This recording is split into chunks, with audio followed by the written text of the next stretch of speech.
الرحیم۔ اللہ کے راستے میں روزہ رکھنے کی فضیلت 2840 حضرت ابو سعید خدری رضی اللہ تعالی عنہ سے روایت ہے، انہوں نے کہا کہ میں نے رسول اللہ صلی اللہ علیہ وسلم کو یہ فرماتے ہوئے سنا، جو شخص اللہ کے راستے میں ایک دن کا روزہ رکھے گا، اللہ تعالیٰ اس کے چہرے کو 70 سال کی مسافت کے برابر دوزخ کی آگ سے دور کر دے گا۔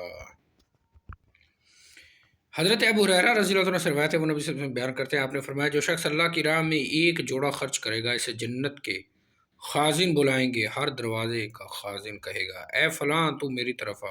حضرت ابوبکر رضی اللہ تعالیٰ نے عرض کیا اللہ کے رسول، اس سے تو کسی قسم کا خطرہ نہیں ہوگا؟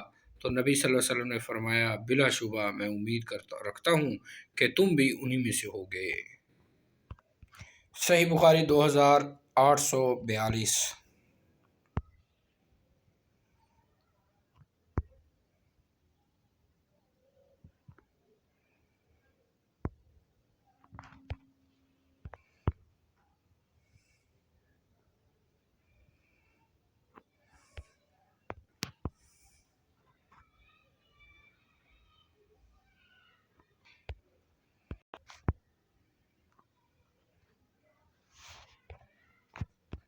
حضرت انس رضی اللہ عنہ سے روایت ہے، رسول اللہ صلی اللہ علیہ وسلم اپنی ازواج مطہرات کے علاوہ مدینہ طیبہ میں کسی کے گھر تشریف نہیں لے جاتے تھے، البتہ آپ ام سلیم کے گھر چلے جاتے تھے۔ اس کے متعلق آپ سے عرض کیا گیا تو آپ نے فرمایا ام سلیم کا بھائی میرے ساتھ ایک غزوے میں شہید ہو گیا تھا، اس لیے میں اس کی ہمدردی کرنے کے لیے جاتا ہوں۔ یاد رہے کہ ام سلیم جو ہیں یہ حضرت انس رضی اللہ تعالیٰ عنہ کی والدہ کا نام ہے۔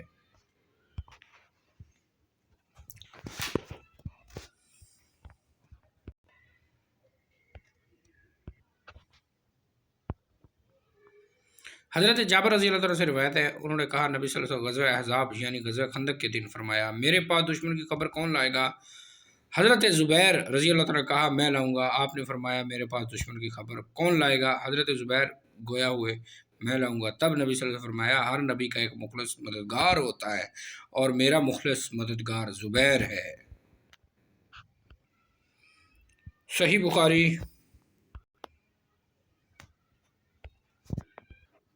بخاری حضرت عبداللہ بن عمر رضی اللہ تعالیٰ عنہما سے روایت ہے، انہوں نے کہا رسول اللہ صلی اللہ علیہ وسلم نے فرمایا قیامت تک گھوڑوں کی پیشانی کے ساتھ خیر و برکت وابستہ رہے گی۔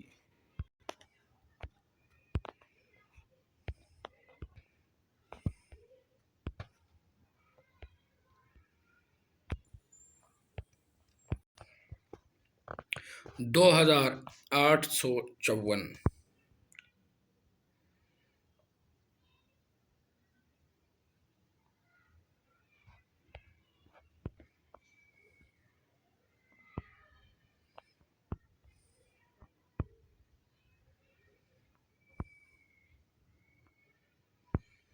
حضرت ابو قتادہ رضی اللہ عنہ سے روایت ہے، وہ ایک سفر میں رسول اللہ صلی اللہ علیہ وسلم کے ہمراہ نکلے، اپنے ساتھیوں کے ہمراہ آپ سے پیچھے رہ گئے۔ حضرت ابو قتادہ دوسرے ساتھی رضی اللہ عنہ کے دوسرے ساتھی تو محرم یعنی احرام پہنے ہوئے تھے، لیکن انہوں نے خود احرام نہیں باندھا ہوا تھا۔ ان کے ساتھیوں نے ان سے پہلے ایک گوخر دیکھا، انہوں نے دیکھتے ہی اسے چھوڑ دیا، لیکن حضرت قتادہ اسے دیکھتے ہی اپنے گھوڑے پر سوار ہو کر جرادہ کہا جاتا تھا، انہوں نے اپنے ساتھیوں سے کہا وہ اسے کوڑا پکڑائیں، لیکن انہوں نے ایسا کرنے سے انکار کر دیا، چنانچہ انہوں نے اسے خود پکڑا اور گوخر پر حملہ کر کے اسے زخمی کر دیا۔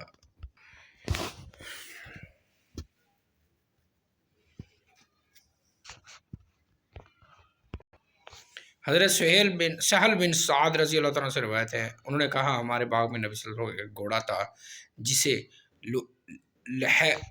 لحیف کہا جاتا تھا۔ نبی صلی اللہ علیہ وسلم کے گھوڑے کا نام لحیف تھا۔ آپ صلی اللہ علیہ وسلم کے گدھے کا نام عفیر تھا۔ ایک گھوڑے کا نام مندوب تھا۔ حضرت عبداللہ بن عمر رضی اللہ تعالیٰ عنہما سے روایت ہے، انہوں نے کہا میں نے نبی صلی اللہ علیہ وسلم کو یہ فرماتے سنا 3 ہی چیزوں یعنی گھوڑے، عورت اور گھر میں نحوست ہوتی ہے۔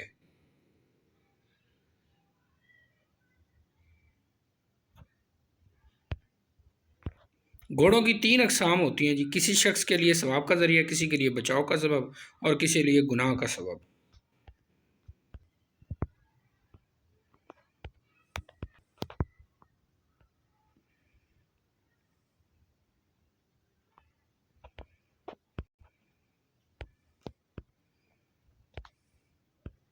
عبداللہ بن عمر رضی اللہ تعالیٰ عنہما سے روایت ہے کہ رسول اللہ صلی اللہ علیہ وسلم نے غنیمت میں مال غنیمت میں گھوڑے کے لیے 2 حصے اور اس کے مالک کے لیے 1 حصہ مقرر کیا۔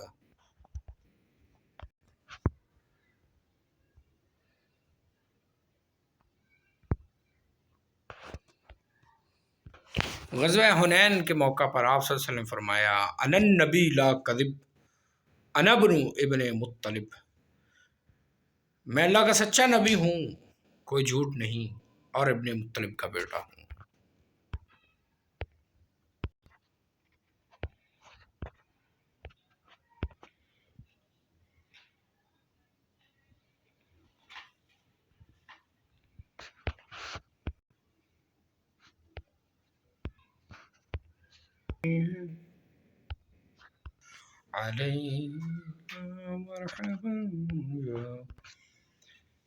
حضرت اسامہ کو قصوہ نامی اونٹنی پر اپنے پیچھے بٹھایا تھا۔ حضرت مسور رضی اللہ عنہ نے کہا نبی صلی اللہ علیہ وسلم نے فرمایا قصوہ اونٹنی نے کبھی سرکشی نہیں کی۔ انس رضی اللہ تعالیٰ سے روایت ہے انہوں نے فرمایا نبی صلی اللہ علیہ وسلم کی اونٹنی کا نام عدبہ، ایک قصوہ تھی ایک ادبا بھی تھی، عذبہ یا ادبا۔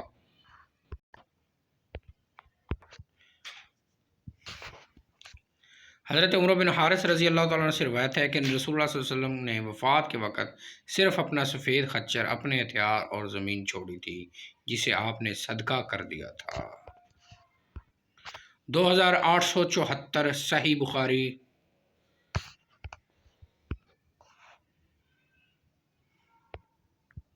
عورتوں کا عمدہ جہاد حج کرنا ہے۔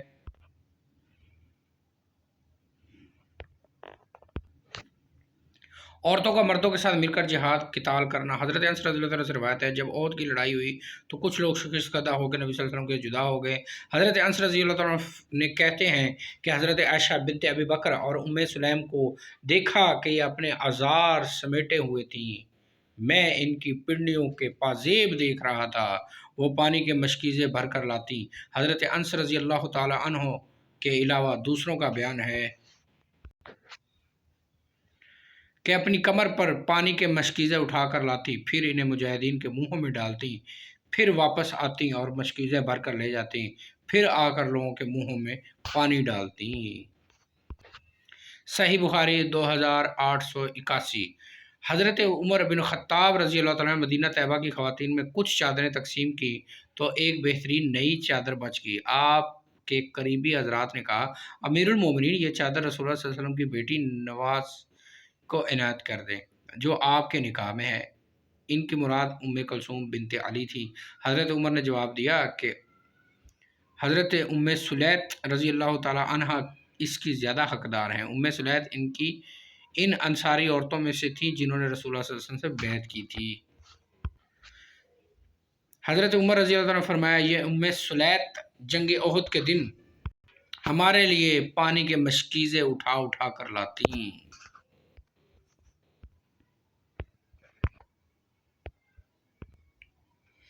2884 حضرت ابو موسیٰ اشعری رضی اللہ عنہ سے روایت ہے ابو عامر رضی اللہ عنہ کے گھٹنے میں تیر لگا تو میں ان کے پاس پہنچا، انہوں نے کہا اس تیر کو کھینچ کر نکال لو، میں نے اسے کھینچ کر نکالا تو ان کے بدن سے خون کی بجائے پانی نکلا۔ میں نبی صلی اللہ علیہ وسلم کی خدمت میں حاضر ہوا اور آپ کو اس حادثے کی خبر دی تو آپ نے اس طرح دعا فرمائی اے اللہ عبید ابی عامر کو بخش دے۔ حضرت عائشہ رضی اللہ عنہ سے روایت ہے انہوں نے فرمایا نبی صلی اللہ علیہ وسلم ایک رات بیدار جب مدینہ طیبہ پہنچے تو فرمایا کاش میرے صحابہ میں سے کوئی نیک مرد آج رات ہماری پاسبانی کرے۔ پھر ہم نے ہتھیاروں کی آوازیں سنی تو آپ نے فرمایا یہ کون ہے؟ اس نے کہا سعد بن ابی وقاص ہوں، آپ کی پاسبانی کے لیے آئے ہوں۔ اس کے بعد نبی صلی اللہ علیہ وسلم محو استراحت ہو گئے۔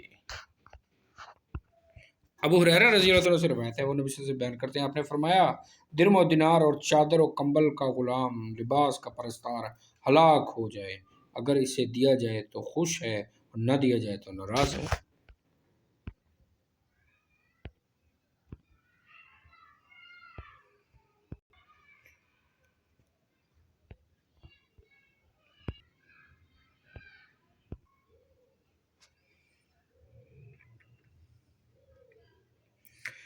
2890 حضرت انس رضی اللہ عنہ سے روایت ہے، انہوں نے فرمایا ہم نبی صلی اللہ علیہ وسلم کے ہمراہ ایک سفر میں تھے، ہم میں سے زیادہ بہتر سایہ جو کوئی کرتا اپنا کمبل تان لیتا۔